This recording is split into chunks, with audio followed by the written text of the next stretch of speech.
Hey, I'm going to upload this video as a response to my homophobe video for two reasons. One, because I think people that liked my homophobe video might get a kick out of this one. And two, I want to make very sure that this particular video I'm making is seen in the context of the homophobe video. Because I think it's clear from the homophobe video that I'm not the kind of person that would make fun of homosexuals just because they're homosexual. I'm not that type of person at all. I'm certainly not a homophobe. However, there is one category of homosexual which I do not have any problem making fun of, and I intend to do in this video. And that is the very prominent, famous gay person who remains in the closet. Now, I can certainly see why a young teenager living in some homophobic small town would stay in the closet. You know, because if they come out, they'll get gay bashed, and I mean that in the completely physical sense. So I can understand why people would stay in the closet at that point. However, if you're very prominent and very famous and a very powerful person, and you're gay and you don't come out, you're doing yourself a disservice, and you're certainly doing the rest of the gay community a disservice. So those are the people I want to go after in this video, and it's one person in particular. And this person happens to be a professional athlete. And in American sports, there has never been a professional athlete who's come out of the closet in a major professional sport in the United States. A couple of players have done it after they've retired, which really doesn't really show a lot of courage to do it after you've retired. And when I've asked those players about, well, why didn't you come out while you were playing, they said stuff like, well, you know, I would be shunned by everyone, and oh, people would try to physically hurt me on the playing field. Well, don't you think Jackie Robinson was shunned when he became the first black baseball player? Don't you think people tried to hurt Jackie Robinson on the field? I'm sure it happened all the time. In fact, it's documented that it happened almost every single game to him. Yet he had the courage, you know, to do what he had to do. And so I think there really needs to be, you know, as far as professional sports goes, what I would think of as the gay equivalent of Jackie Robinson. If a prominent athlete, you know, comes out of the closet, you know, that is really going to, you know, help.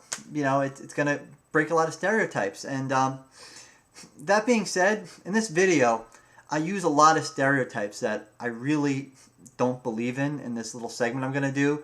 And it's really to get under the skin of this particular athlete or athletes like him, because I know they wouldn't like to have these stereotypes thrown at them. It's not because I necessarily believe these stereotypes, so I hope no one takes offense. I'm just having a little fun, and I'm going after people that I think really should be gone after.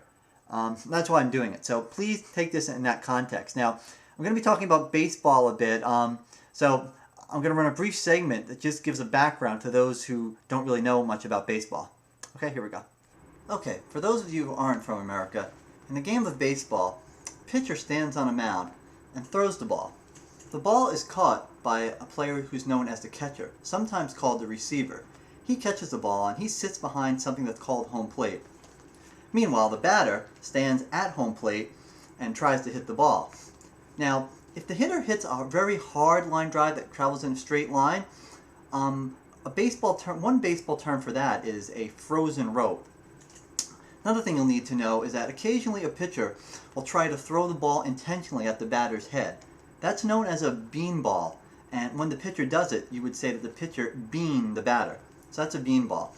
Now, this brings up an incident with Mike Piazza and Roger Clemens.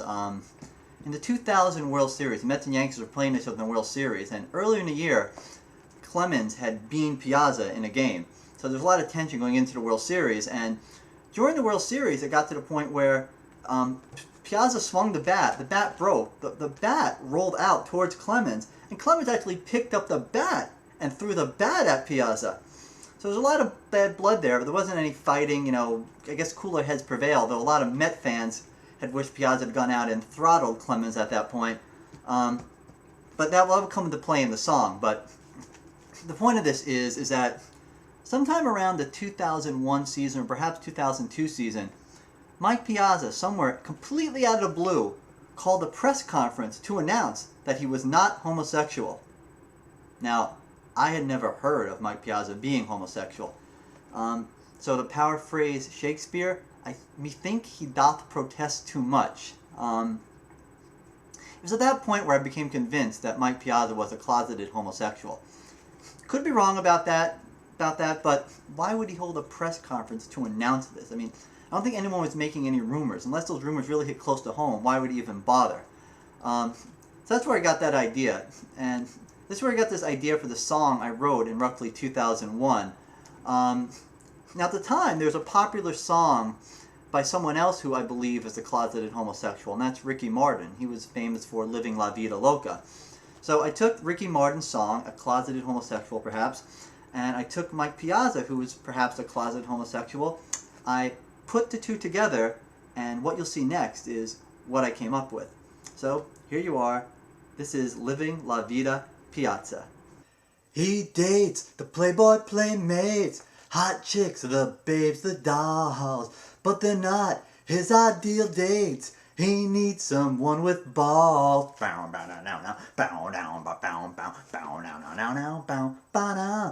Seems like he's really manly, mustache, muscles, and hot.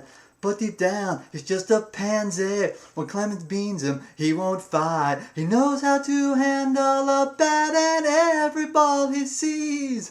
And home plate's not the only place where he gets down on his knees. Yes, the man loves to receive. Come on, woman, think he's grand when he's living La Vida Piazza.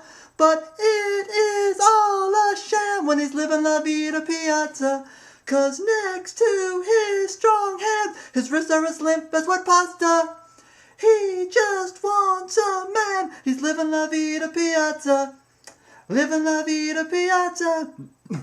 He plays in New York City, and on the field he's done real well. But if the subject is his love life, the policies don't ask, don't tell. His teammates sure admire him when he hits a frozen rope, but they don't want him behind them when they're picking up the soap.